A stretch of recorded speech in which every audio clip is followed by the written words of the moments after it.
శీర్షిక కుందేలు తాబేలు కథ. ఓర్పే విజయం. ఒక అందమైన అడవిలో ఒక కుందేలు ఉండేది. ఆ కుందేలు చాలా వేగంగా పరుగెత్తగలదు.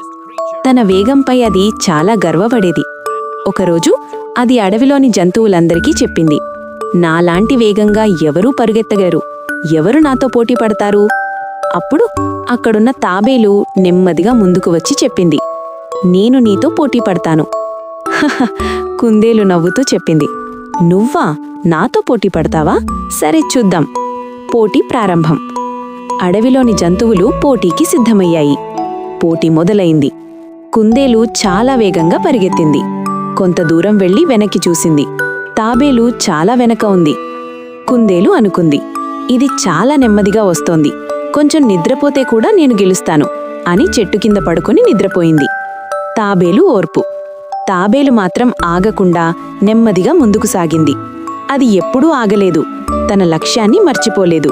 కొంతసేపటికి తాబేలు కుందేలును దాటేసి ముందుకు వెళ్ళింది. ఆశ్చర్యకరమైన ఫలితం. కొంతసేపటికి కుందేలు లేచింది. ముందుకు చూసేసరికి తాబేలు ఇప్పటికే గమ్యానికి చేరింది. తాబేలు పోటీని గెలిచింది. నీతి: ఓర్పు మరియు పట్టుదల ఉంటే విజయాన్ని సాధించవచ్చు. గర్వం మనలను ఓడిస్తుంది.